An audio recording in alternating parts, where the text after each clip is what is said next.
Hai teman-teman, apa kabar? Salam sehat dan selalu semangat ya. Salam jumpa lagi di vlog Wibi Kembara.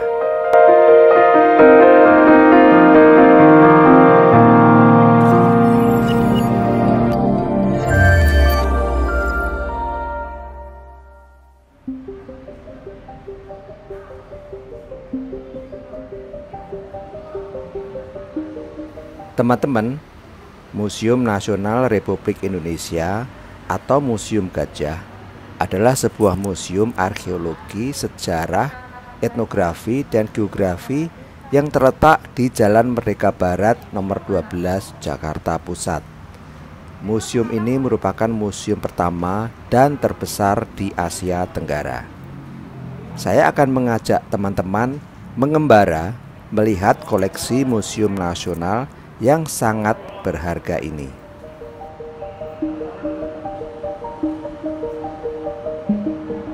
Oh ya, sebelumnya saya mohon kesediaan teman-teman untuk klik like, share, serta subscribe, dan jangan lupa tekan loncengnya supaya bisa mengikuti tayangan vlog Wibi Kembara berikutnya. Ikuti tayangan vlog ini sampai habis ya.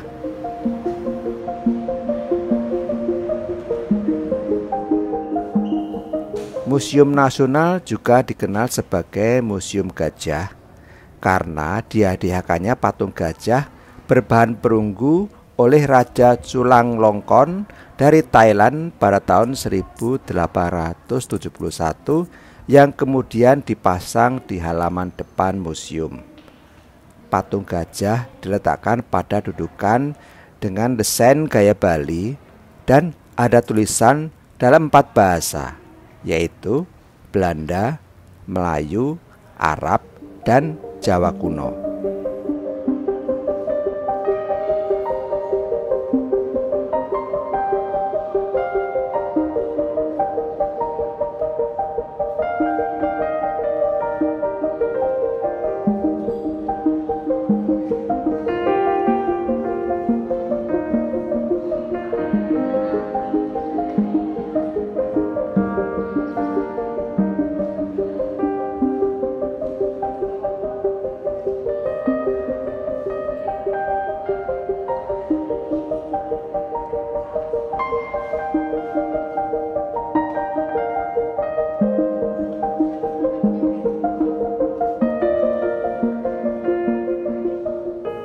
Sejak 28 Mei 1979, nama resmi lembaga ini adalah Museum Nasional Republik Indonesia dan di bawah pengelolaan Kementerian Pendidikan dan Kebudayaan. Museum Gajah banyak mengoleksi benda-benda kuno dari seluruh Nusantara. Antara lain yang termasuk koleksi adalah arca-arca kuno, prasasti, benda-benda kuno lainnya, dan barang-barang kerajinan. Koleksi-koleksi tersebut dikategorikan ke dalam etnografi, perunggu, prasejarah, keramik, tekstil, numismatik, relik sejarah, buku langka, dan benda berharga. Catatan di website Museum Nasional Republik Indonesia pada tahun 2001 menunjukkan bahwa koleksi telah mencapai 109.342 buah. Jumlah koleksi itulah yang membuat museum itu dikenal sebagai museum yang terlengkap di Indonesia.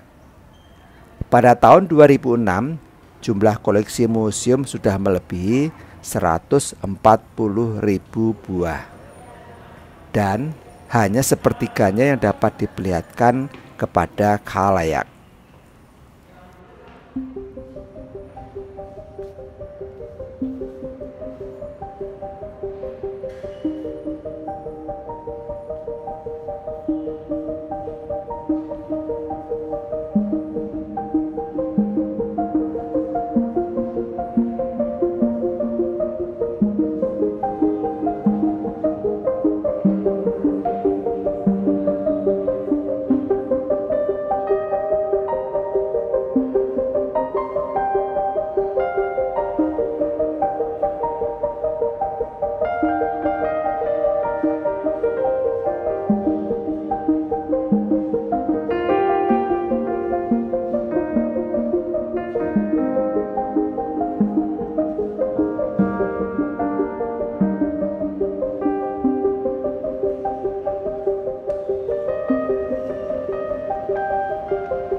Koleksi yang menarik adalah patung Bhairava.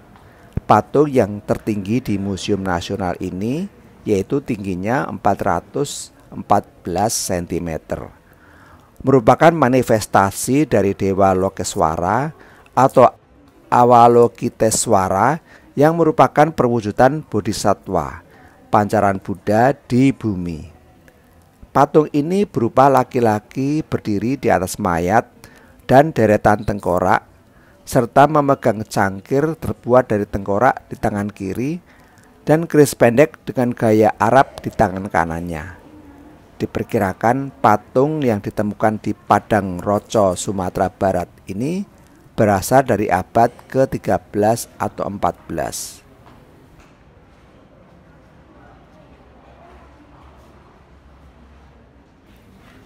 Museum Nasional terdiri dari dua bangunan. Bangunan lama disebut dengan Unit A, dibangun 1862 dan dibuka untuk umum pada 1868. Bangunan baru atau Unit B dibangun pada tahun 1996. Nah, yang akan saya tunjukkan ke teman-teman adalah koleksi arca yang ada di dalam bagian Museum Nasional Unit A. Bangunan Unit A telah berusia sekitar 153 tahun. Pada masa pandemi COVID-19 ini, Museum Nasional hanya membuka area arca di gedung Unit A. Yang lainnya ditutup untuk umum. Penataan arca disebar di galeri utama di sisi timur, selasar galeri utara dan galeri selatan, galeri barat atau belakang, dan area galeri taman di tengah.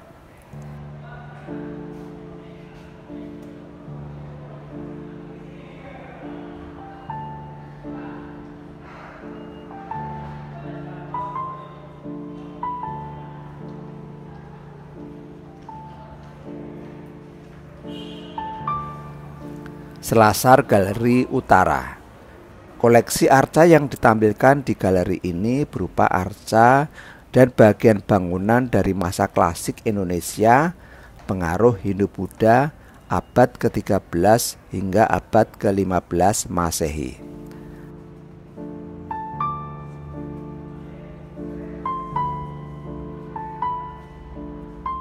Arca-arca pada abad ke-13 berasal dari perkembangan kerajaan Singosari yang dibuat dalam wujud dewata dan juga hewan yang berasosiasi dengan dunia dewa-dewa. Arca-arca dewa masa Singasari digambarkan secara proporsional, detail serta mengenakan busana dan perhiasan raya. Ciri utama seni arca periode ini adalah adanya sepasang teratai mengapit di kanan kiri tubuh arca yang keluar langsung dari bonggol atau akarnya.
Arca-arca pada abad ke-14 dan 15 Masehi berasal dari era Kerajaan Majapahit yang terbagi menjadi dua seni arca.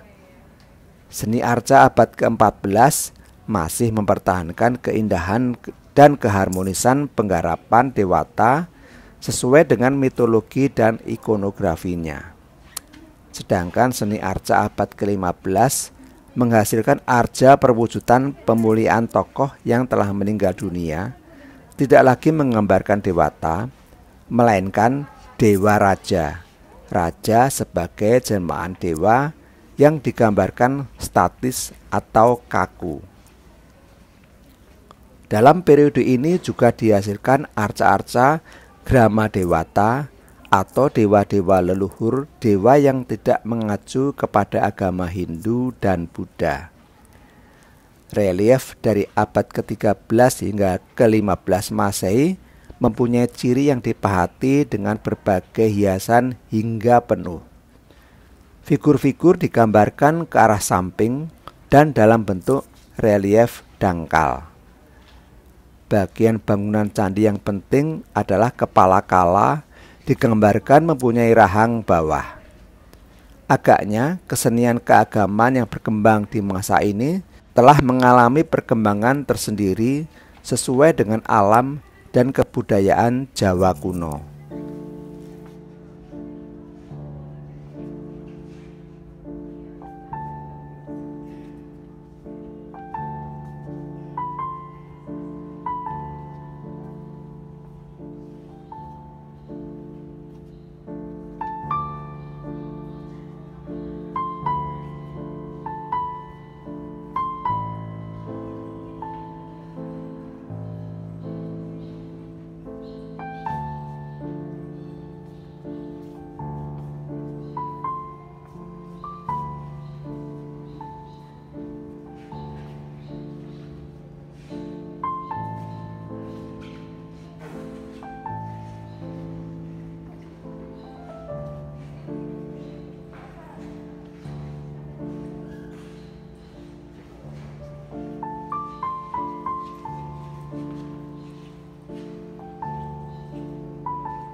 Pada bagian galeri barat atau belakang terhampar koleksi arca-arca yang lainnya.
Selasar Galeri Selatan.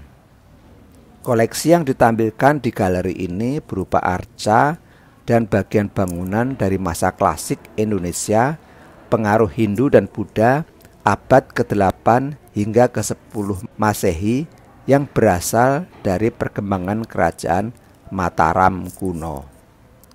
Arca-arca dari periode tersebut dibedakan menjadi dua seni arca, yaitu seni arca abad ke-8 yang berkembang di Jawa Tengah bagian utara, seni Dieng, dan seni arca abad ke-9 hingga ke-10 Masehi yang berkembang di Jawa Tengah bagian selatan, seni Sailendra.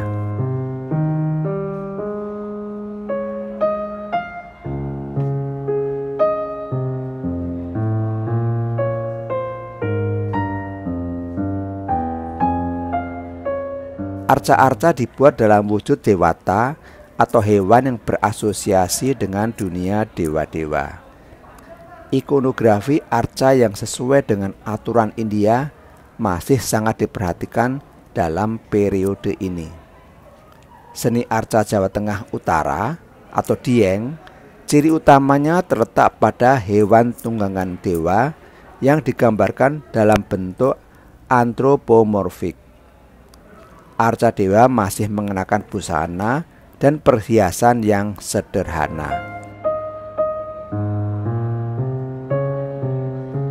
Seni arca Jawa Tengah Selatan, yaitu Sailendra, dikenal dengan tatanan rambut yang khas, busana dan perhiasan yang raya, dan sikap tubuh arca lebih proporsional yang benar-benar menggambarkan sosok dewa. Relief dari abad ke-8 hingga ke-10 Masehi mempunyai gaya naturalis yang dipahat dalam figur-figur, digambarkan menghadap ke pengamat, dan hiasan pada panel dibuat terbatas. Acuan cerita adalah karya sastra India seperti Ramayana, Krishnayana, Lalita Wustara, dan Jataka Awadana. Bagian candi yang penting adalah hiasan Kala Makara yang merupakan kesenian khas Mataram kuno yang tidak dikenal di masa sesudahnya. Kala digambarkan tanpa dagu dan bersambung dengan bingkai Makara di kanan kirinya.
Pada bagian halaman tengah terhampar koleksi-koleksi arca yang lainnya.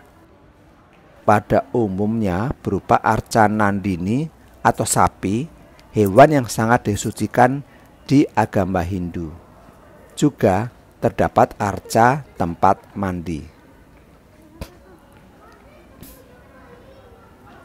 Sebagai orang awam yang ingin mengetahui sejarah, penataan arca-arca di dalam Museum Nasional ini terlalu rapat atau padat.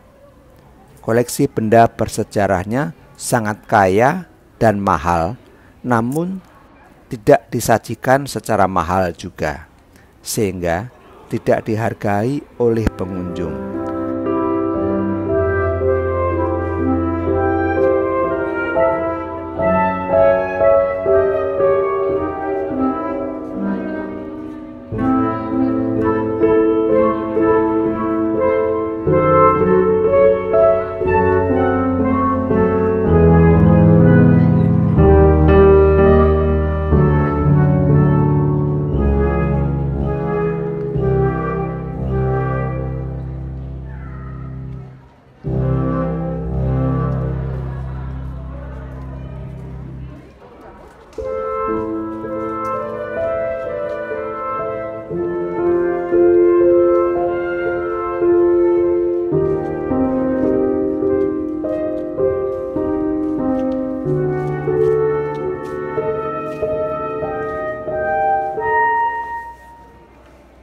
penataan arca perlu direvisi total supaya lebih menarik.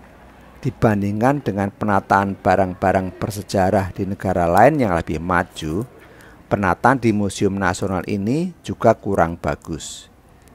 Jarang sekali pengunjung yang melihat detail satu persatu koleksi arca yang ada di sini. Pengunjung lebih banyak berfoto ria, entah foto bersama atau foto selfie. Bagaimana menurut teman-teman?